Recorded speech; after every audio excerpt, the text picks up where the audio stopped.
tracing my professor's explorations as he pursued the secrets of the Amazonian vision vine.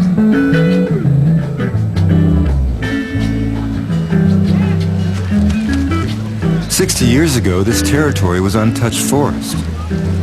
Today, I've got to pass through this seedy Ecuadorian border town, perched on the dangerous Colombian frontier, to reach the descendants of the Kofan Indians that Schultes met. I first came here in the mid-70s, and it's changed a lot. Well, the amazing thing is that this entire place has grown up since oil was discovered. And even in 1974, it was one single mud strip, a couple of hotels, a couple of whorehouses, and, you know, it happened to sit on top of the biggest pool of oil ever discovered in Ecuador, probably in South America. And the Kofan just had the misfortune to be the owners of that land under which oil was found.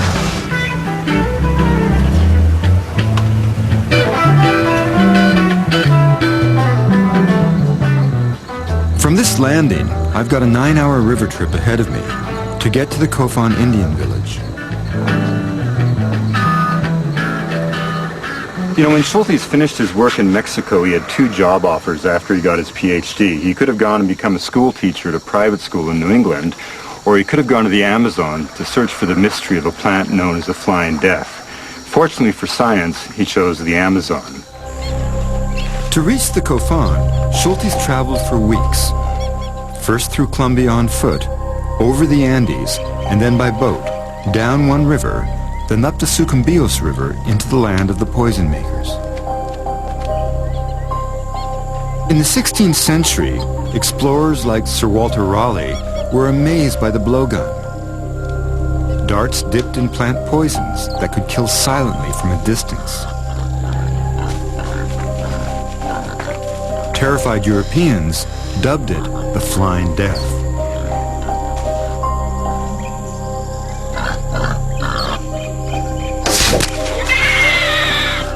Raleigh described its horrifying consequences.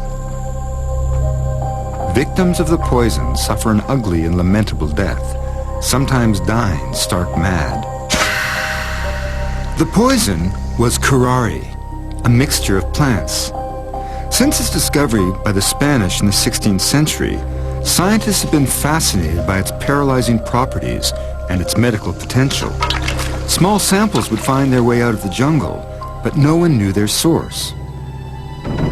Then, in the 1930s, scientists discovered that curare was a powerful muscle relaxant that had the promise of transforming modern surgery. Schultes' hunt began in 1941. Other explorers who had entered this region of the Amazon had returned with lurid and fantastic tales of terrible diseases and even cannibals. It was one of the last unknown places on the planet. The area Schultes explored was the size of Western Europe. Months passed with no contact with the outside world. He survived treacherous rapids, encounters with wild animals, near fatal plane crashes, and suffered from any number of tropical diseases. He traveled light, with a single change of clothes, a pith helmet, a hammock, a camera, plant collecting gear, snakebite serum, a machete, and his beloved LL Bean moccasins. He never carried a gun.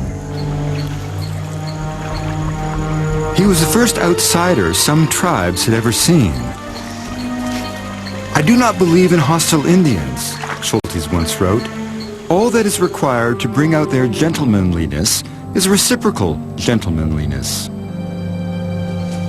Schultes is the big figure of the 20th century, an inspiration to, outside of ethnobotany, to anthropologists. You know, he went and took the Indians seriously in the 1940s and 50s and listened to them and swallowed their plants when they said he should and learned from them. And in a world of racism and prejudice where everybody thought Indians were a bunch of losers and Stone Age obstacles to progress, he realized that they were a path to knowledge.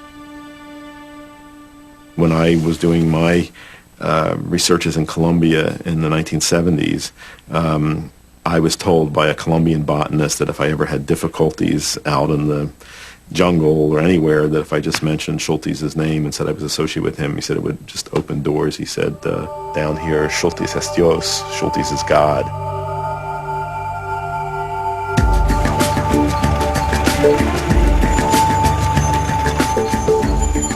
"9 hours downriver from the end of the road, we're approaching the Kofan village, the same tribe Schultes visited in 1941. I'm dropping in on an old friend, Randy Borman. Randy's parents were missionaries, and he was raised from birth in the forest and grew up as a Kofan, speaking the language and learning the ways of the elders.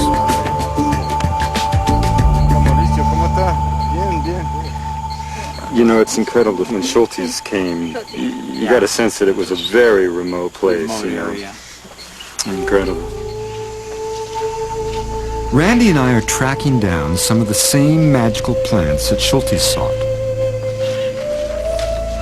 Those discoveries would lead him to a new kind of hallucinogen, the most powerful found in nature.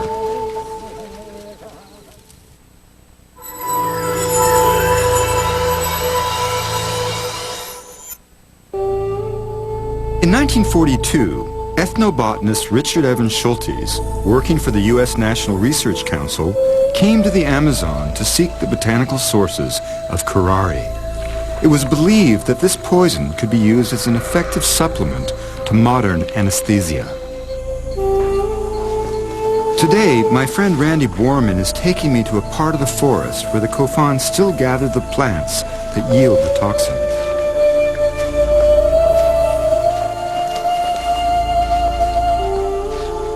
The actual compounds are created by the plants in order to protect themselves from predation in this kind of orgy of life that is the Amazon rainforest. So D-tubu curare, from an evolutionary point of view, was created by the plant to protect itself from insect predation. And of course, that's what the indigenous people have been exploiting for so many thousands of years.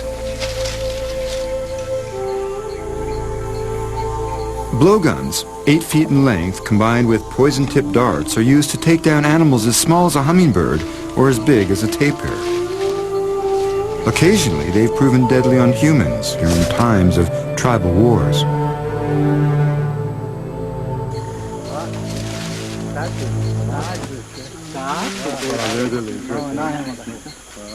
This is condodendron, which is the main ingredient of the arrow poison. I mean, this is condodendron tomentosum, ¿no es cierto? And this is the classic flying death. This is the arrow poison, the foundation of all the major arrow poisons in the northwest Amazon. Getting the liana takes work. These vines grow more than 40 feet from the forest floor.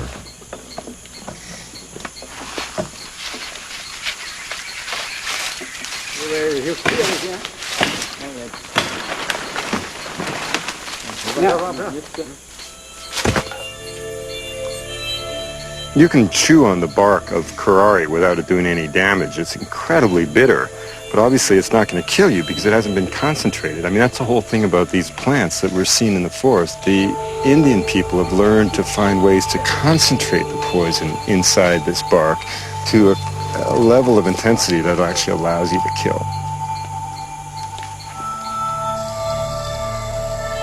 Richard Evans Schultes discovered that the Kofan were sophisticated pharmacists, manipulating and combining plants with incredible dexterity and genius. His discoveries of more than a dozen curare ingredients added to the knowledge of the toxin, soon to be a standard addition to modern surgical anesthesia. All of these different admixtures that are put into it are what made the Kofan poison especially potent. Now, there's at least 15 different separate species that form part of the Kofan curare, the Kofan blowgun poison. The Kofan blowgun poison was then known throughout the whole region as the superior concoction. From the point of view of the Kofan, you go out into this extraordinary forest, you find all these different toxic plants, and you learn to combine them in ways that create powerful effects. It's just such an extraordinary level of genius. It's just unparalleled. Curare was just the beginning. The Kofan used plants to stun fish, heal the sick, and above all, alter perception. Their sacred hallucinogen, ayahuasca, or yahe, was a potion so sophisticated in its preparation that it would astonish the scientific world. First reported in 1851 by Schulte's great hero, the legendary plant explorer Richard Spruce, the exact ingredients and the ritual remained a mystery. Schultes learned that for the Kofan, yahe has always been a path to discovery.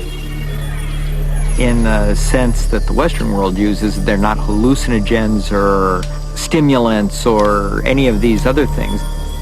For instance, for a Kofan, it's no surprise whatsoever when they look through a microscope and all of a sudden find a complete new world down there on the microscope slide. Because they knew it all the time. They knew that there were all these dimensions, all sorts of things that you can't see around you. The microscope is seen very much in the same way as yahe is seen. It's a means to be able to get to where you can see what's going on down there. What Schultes found was extraordinary. A hallucinogen that seemed to tap into the very synapses of the brain, made possible by the Kofan's uncanny knowledge of plant chemistry.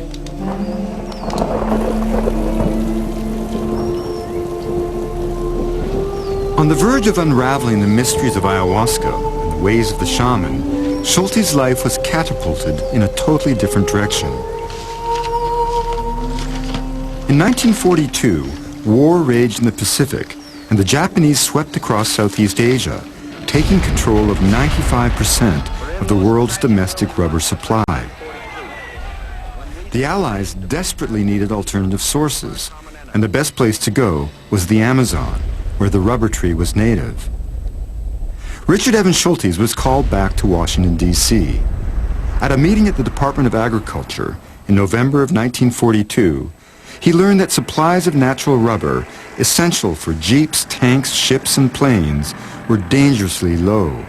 There were no synthetic sources, and the war demanded that America alone produce 1 million metric tons of rubber every year. President Roosevelt ordered U.S. scientists to begin scouring the Americas for supplies of any and all latex-bearing plants.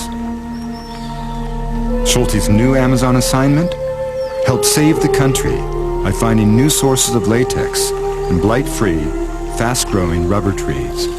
His work on ayahuasca, the sacred hallucinogen, would have to wait. Randy and the Kofan are leading me to a place in the forest where ayahuasca can be found.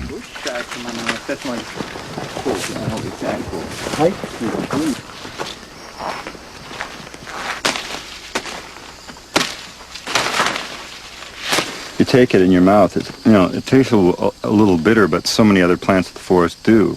And so what were the clues? What allowed them to know, however many hundreds or even thousands of years ago, that you could take this, woody vine of the forest, combine it with this shrub, which is just, again, doesn't look like anything out of the ordinary.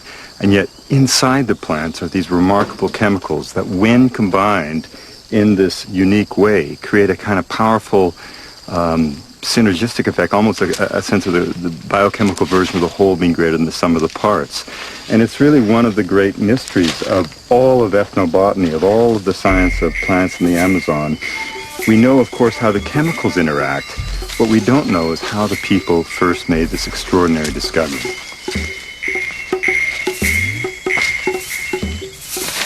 Schultes collected thousands of plants from the Amazon. Like ayahuasca, many were used by shamans to cure illness. Shamanism is natural product chemistry. Shamans are not priests, they're scientists or natural philosophers in the original sense of the term. And they were always looking for the active principles of plants and trying to get concentrated activity. I do think that there are many things that shamans do that could be very useful for doctors in our society to do. I think shamans are really masters of the psychological realm and the whole area of what I'd call the art of medicine. of like knowing how to take a patient's projection of belief onto you and reflect it back in a way that increases the possibility of healing. You know, so this is the other admixture, or the other plant that's added to the preparation. Remembering always that ayahuasca is not a plant, it's a combination of plants. This is known scientifically as Psychotria viridis. It's in the coffee family. You can tell by the opposite leaves, and if you look at the little fruit, it looks a little bit like a coffee bean. And yet again, you know, you look in the forest, would this stand out as any other plant? Not particularly. What happens if you eat it, no? A little bitter, but no more so than this one. And nothing that you would say that, you know, if you just took this, that you would somehow know that this had some real magic within it. I could eat as many of these leaves as I could get off this branch, and nothing would happen to me. Because the chemical that's found within this is denatured by an enzyme found naturally in the human stomach. But combine the leaves with this vine, and you neutralize the stomach enzyme. It's this combination that produces the astonishing hallucinogenic effects. Chemicals found in ayahuasca resemble those used in modern antidepressants such as Prozac. And they've been tested in clinical trials to treat Parkinson's disease. They may have other properties still not fully understood by science. But it was tales of the wild visions that brought beat writer William Burroughs, who had studied anthropology at Harvard, down to Colombia in 1953 in search of ayahuasca. When he went to his first jungle town, he got rolled, robbed, beaten up, and jailed. The writer, most famous for counterculture books like The Naked Lunch, decided he'd better look up Richard Evans Schultes in Bogota to help him find a safer route to the sacred hallucinogen. When Burroughs finally took ayahuasca, he was terrified.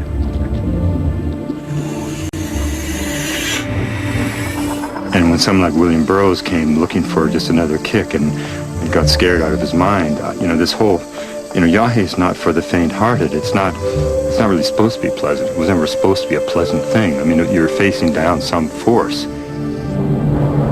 For those embarking on the ayahuasca experience, there's always a sense of trepidation, of fear. The Kofan speak of facing down the jaguar. One who knew this path was Richard Evans Schultes. In an era before psychedelics, he was the first outsider to walk with the shaman and provide a glimpse into a hidden world known only to these forest peoples.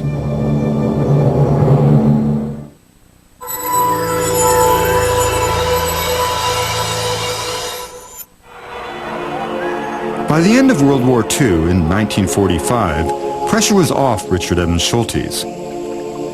But rubber remained of strategic importance, and the U.S. government continued to fund his work in the Amazon. By the 1950s, the seeds of his hallucinogenic discoveries were beginning to sprout, but in ways he never envisioned. In 1953, beat writer William Burroughs wrote his friend, the poet Allen Ginsberg, about his recent expedition with Schultes and the sampling of ayahuasca. Their correspondence was published as the Yahe Letters, and along with his other books, helped forge the framework of the psychedelic era. That same year, a British psychiatrist, Humphrey Osmond, researching schizophrenia, sprinkled some mescaline crystals into the glass of a willing Aldous Huxley, the best-selling author of Brave New World.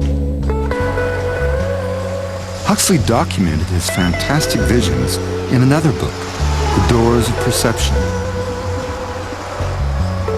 Osmond coined the term psychedelic, meaning mind manifesting. Huxley's book became a manifesto of the era.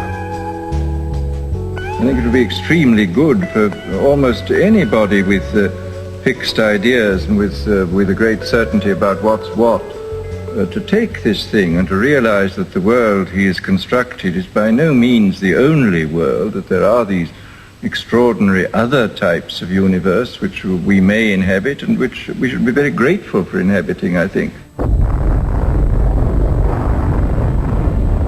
In the immediate aftermath of the Second World War, America settled into the staid and comfortable 1950s. But soon, life would be all shook up. First by rock and roll, then by a 39-year-old assistant professor at Harvard. You'd consider me to be an eccentric. Suddenly, hallucinogenic drugs slipped out of the hands of jungle shaman and into the minds of the masses. You didn't have to do that in the 1960s. You didn't have to travel all the way to another continent and trek through the jungle and sit through a ritual for many hours and get sick and vomit to have this experience. You know, it was much easier if down on the street corner somebody you knew at a school or university was selling these tiny little pills that would provide essentially the same kind of experience. That was LSD, of course. So.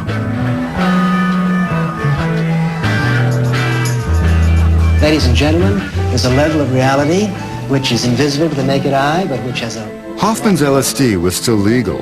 So was the mushroom-based psilocybin. Timothy Leary began testing both on Harvard students, following in the footsteps of researcher Humphrey Osmond, who successfully treated alcoholics with hallucinogens in England in the 1950s.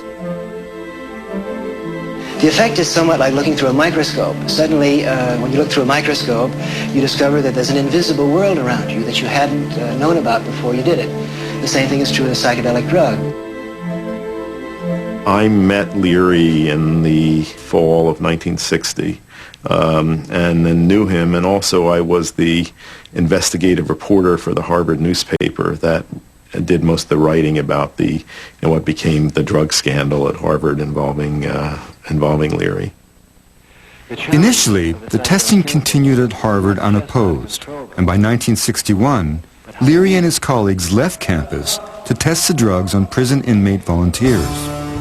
We gave psilocybin to prisoners with the hope that they would get some self-understanding and be able to lower the recidivism rate. Because that was the behavioral index, you see, of consciousness change. Some psychoanalysts would say, well, that's insane. You're going to give this drug to these guys who are murderers and rapists and thugs and whatnot, and you're going to release their unconscious, right? You're taking your life into your hand. It was totally ridiculous. There was never a single moment of violence in the prisons. Early results looked promising. Fewer inmates seemed to return to prison. But later analysis showed outside factors like counseling had skewed the result. Recidivism hadn't changed. Leary continued to test LSD and psilocybin on student volunteers until 1962, when his methods began to veer from the scientific to the mystical. The study came to an end. There was contention with the university about whether he could use undergraduates as research subjects. This was a huge story. It eventually became front page news on the New York Times when when Leary had left Harvard and Albert was fired. The explosion around that, I think, was really what sent the psychedelic culture into the mainstream in the U.S. And many people, in North America probably, many people had never heard of these drugs. Leary set up a center for studying LSD and other hallucinogens at Millbrook Mansion, a New York estate donated by the heirs of the Mellon fortune. Any religious group just beginning. Tim Leary had a trust in democracy. And he thought that if you popularize these drugs, if you broadcast the message, that there were going to be many people who were going to get it. There were going to be a lot of people who didn't get it, who were going to lose their way. He knew that. It was a big social experiment. LSD didn't reach the street overnight. It had made its own long, strange journey, from the Swiss lab of Albert Hofmann to various English and American psychiatric institutes for testing, and even into the hands of the CIA. So you had the CIA on the one hand, very, very interested in not just LSD, but a bunch of different hallucinogenic drugs. You had the Beats at the same time experimenting. You had psychiatrists and therapists looking at it, ways to understand mental illness better. All these different elements ended up mixing together and setting the stage for the 1960s. A far cry from the sacred ways unveiled by Richard Evans Schultes in the Amazon. In the 1960s, Schultes disapproved of the wholesale release of hallucinogens to the public, knowing that most often they would not have a shaman to guide them through the visionary world, with potentially negative results. The shaman blesses the ayahuasca potion to be consumed by the kofan in the sacred enclosure. You know, it's amazing to think that these two plants that we found in the forest 8 hours ago have been cooked all day, prepared all day, and will, in the end, launch the kofan on a kind of journey to this extraordinary realm. You know, one of Schultes' greatest friends was the Colombian anthropologist Geraldo Rico-Domatov, and he said that to drink yahe was to return to the cosmic uterus and be reborn.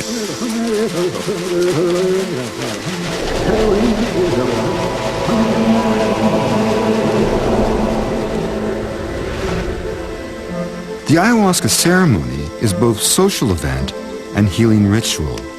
The shaman takes the medicine with the patient in order to enter the realm where he can stalk disease.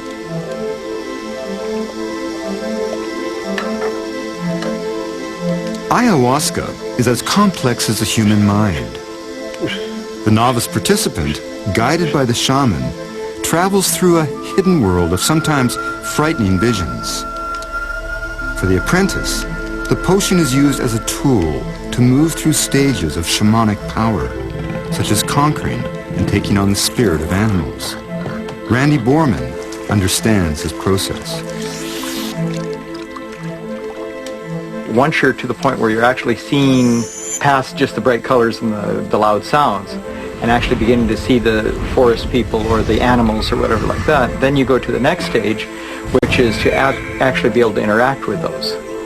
With shamanistic help, you go into the room that has all the jaguar skins in it. If you're able to get to the point where you can actually reach out and grab that with your spirit persona and clothe yourself in that, then you're on your way to becoming a jaguar shaman and actually being able to control the jaguar and actually shape change into the jaguar.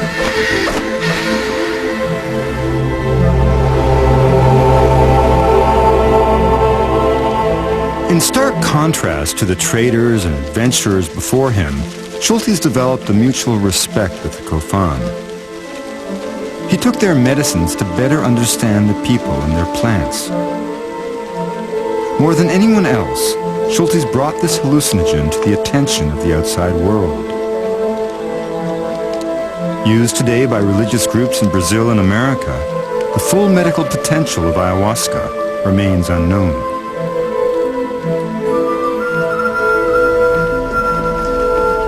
Schultes' search for new species of plants took him deeper and deeper into the rainforest. In his first dozen years in the Amazon, Schultes narrowly survived a host of accidents, injuries, and jungle diseases.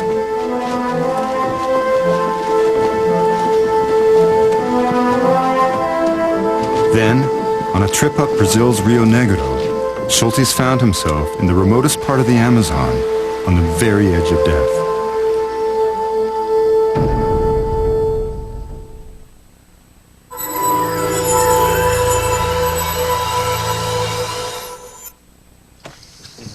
Throughout the 1950s, Richard Evans Schultes continued his work on developing hardy, blight-resistant strains of rubber trees for the U.S. Department of Agriculture, but he never stopped looking for new species of plants, including hallucinogens.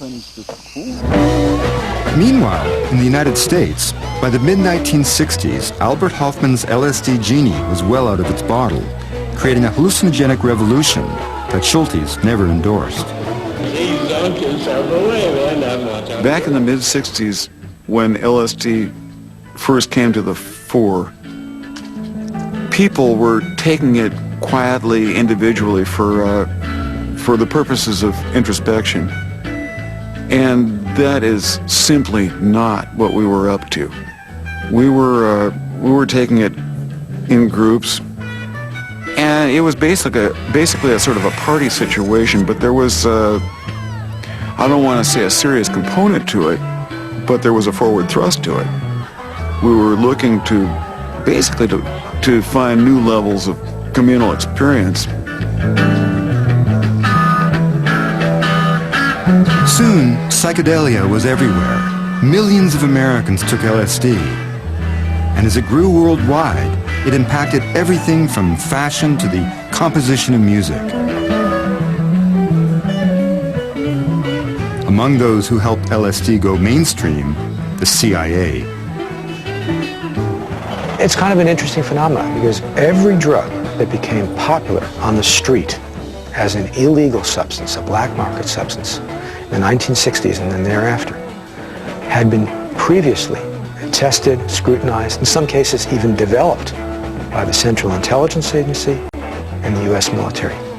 I'm talking about marijuana, mescaline, LSD, nitrous oxide, cocaine, heroin, magic mushrooms, the whole gamut of so-called recreational drugs. So it's kind of ironic that here you had in the 1950s the CIA and the Army studying these drugs to develop weapons, and that later on those same drugs were being embraced not as weapons, just the opposite, as a form of recreation, or maybe it's a form of insight. At the Menlo Park Veterans Hospital near San Francisco, the CIA financed a study named MK Ultra on the effects of psychoactive drugs. Among the guinea pigs was a promising young writer, Ken Kesey. Out of his experience came a 1962 bestseller, One Flew Over the Cuckoo's Nest. Kesey became a celebrity.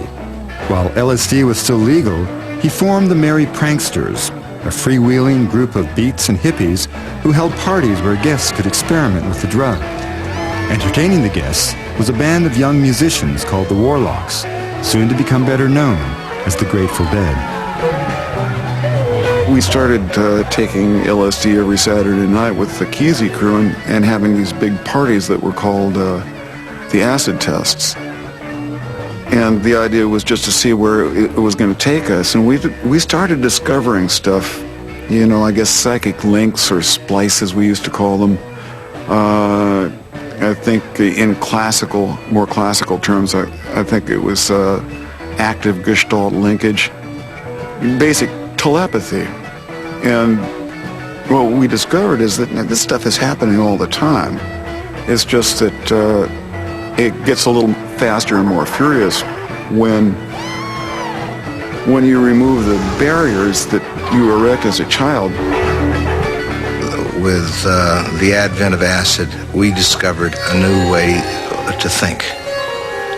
And it had to do with piecing together new thoughts in your mind that produced people like Bob Dylan and John Lennon and William S. Burroughs, that were using new images together in a way that jarred the mind and produced images that were latent in our consciousness, but were not being brought about by reading Vanity Fair or Woman's Home Companion.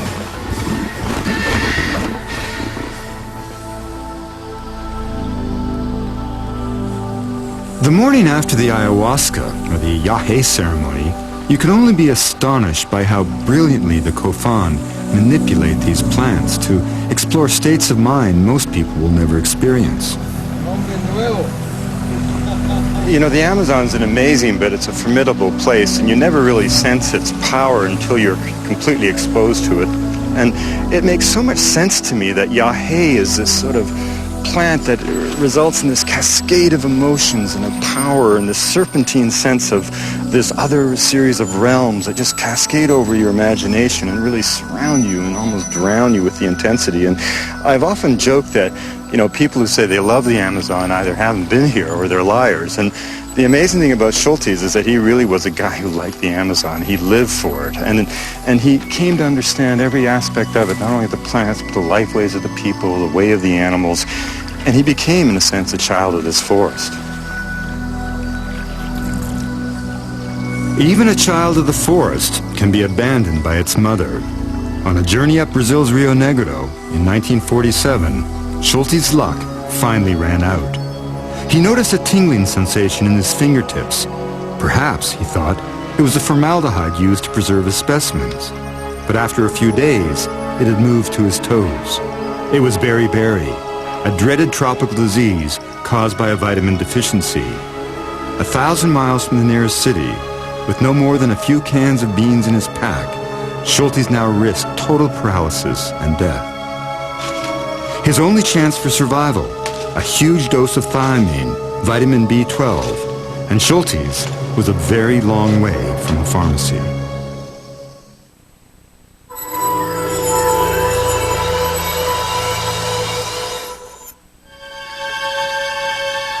Racked with beriberi, plant explorer Richard Evans Schultes found himself in the most dangerous situation of his life.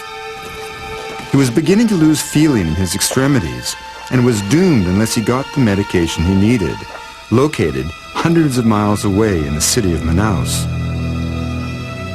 He headed for the nearest outpost, where a missionary suggested a shortcut to a military airfield for a quick flight out. The shortcut turned into a grueling month. Schultes' feet grew completely numb. He could walk only with the aid of 2 sticks. He encountered a group of nomadic Indians who invited him to join them in a hallucinogenic ceremony. The next morning, his mind still reeling with visions, Schultes searched for the sacred plant. On the brink of death, he had discovered not only a new species, but a new hallucinogen that had never before been reported by science. But his ordeal had just begun. He had no food. In treacherous rapids, his canoe capsized, dumping all of his remaining supplies and specimens into the river.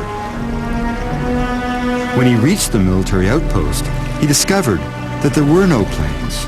He turned around and headed back downriver. After a month of travel, he finally reached the port of Manaus. There he got his life-saving thiamine injections. And he rested for only 3 days before heading back into the jungle. 20 years later, the quiet world of discovery that Schultes enjoyed in the Amazon had exploded with the global embrace and celebration of psychedelics. My sense is that there are really no good or bad drugs, that all drugs have the potential for constructive use and destructive use. And a challenge for human beings is when you find these powerful substances in nature, you have to find ways of using them to contain their destructive potential. By the 1967 Summer of Love, globe-trotting botanist Richard Evans Schultes was a tenured professor at Harvard. Students discovered his obscure papers on the hallucinogen ololuiki and set off a rush on morning glory seeds. They lined up outside his office for a glimpse of the psychedelic pioneer. Marijuana is the most variable. The psychedelic era was the unwanted child of Schultes. You know, he never thought of himself as an advocate of recreational drug use. In fact, he was always publicly against it.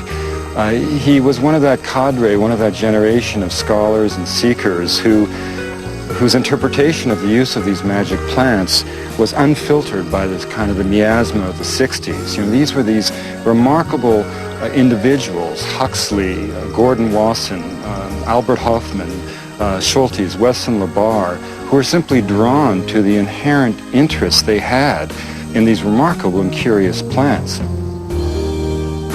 In the 60s, hundreds of outsiders overran the quiet Mexican village where Schultes and Wasson had searched for the magic mushrooms. The curandera, Maria Sabina, became a reluctant celebrity. She disapproved of her idolizers, who brought other drugs to Huautla and sometimes used the mushrooms in frivolous ways. Stories began emerging about bad LSD trips, people jumping off rooftops thinking they could fly. By 1967, LSD was illegal, and Timothy Leary was soon to be a fugitive.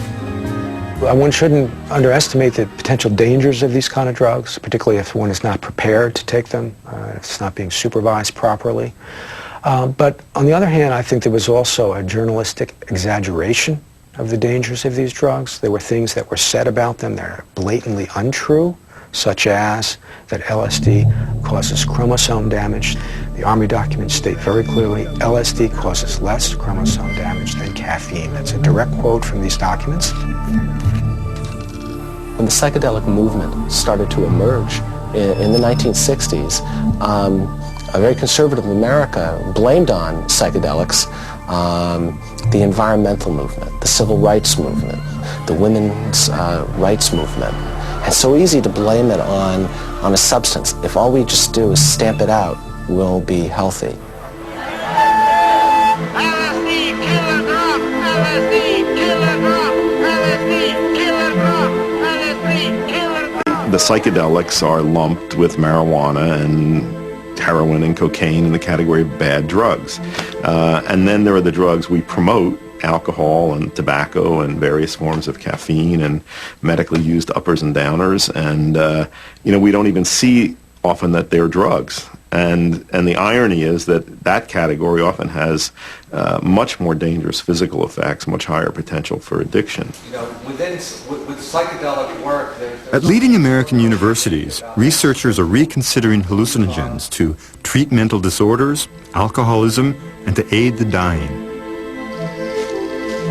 I do think that these plants and the chemicals in them have a potential to show people possibilities that are more optimistic and freeing than, we see in our ordinary reality.